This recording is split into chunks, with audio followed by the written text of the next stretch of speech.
7 মাস হয়ে গেল। এই 7 মাসে কি 5টা মাসেও এই রিসার্চটা করা সম্ভব ছিল না? না, দেখুন, মানে রিসার্চ এই স্টেজে এই রিসার্চটা কে করবে?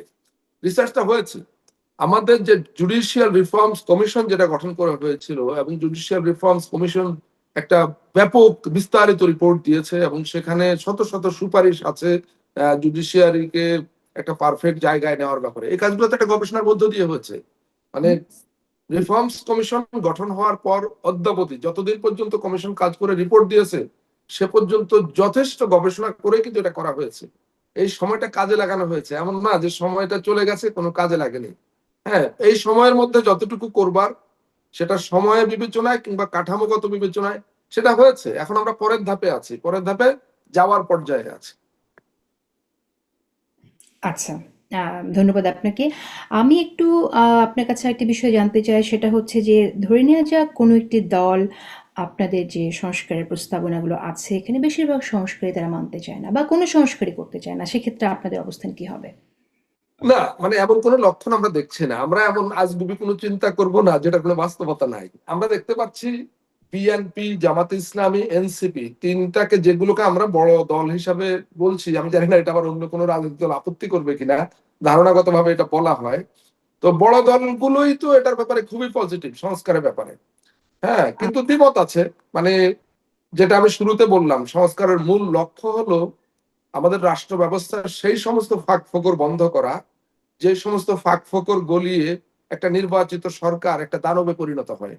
তো এই প্রশ্নে তো আপনি বিএনপি কে যদি জিজ্ঞেস করেন, বিএনপির যে কোনো নেতাকে, যে তুমি কি এই রাষ্ট্র ব্যবস্থা বহাল রাখতে চাও যেটার মধ্য দিয়ে যে কেউ একটা ফ্যাসিস্ট সরকারে পরিণত হতে পারে, প্রত্যেকে বলবে যে না, এটা আমরা চাই না।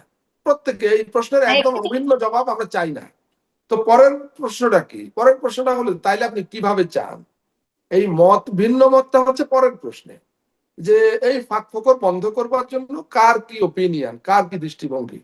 আমাদের আগামী দিনের আলোচনার, সংস্কার কমিশনের সঙ্গে রাজনৈতিক দলগুলোর আলোচনার মূল জায়গা কিন্তু ওইটা, যে এই দানব হওয়ার পথ বন্ধ করার উপায়টা কি।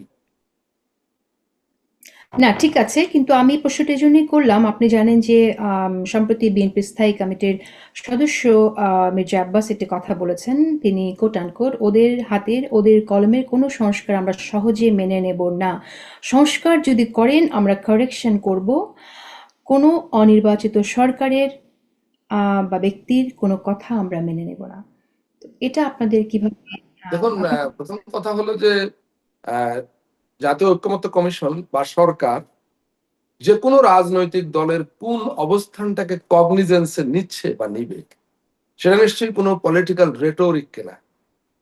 যাদের সঙ্গে সরকারের কমিশনের নিয়মিত যোগাযোগ হয় সুনির্দিষ্ট এজেন্ডায়, সেই সমস্ত যোগাযোগের দায়িত্বপ্রাপ্ত ব্যক্তিরা কি বলছেন, কিভাবে দেখছেন, সেটাই সরকার এবং কমিশনের কাছে বিবেচ্য।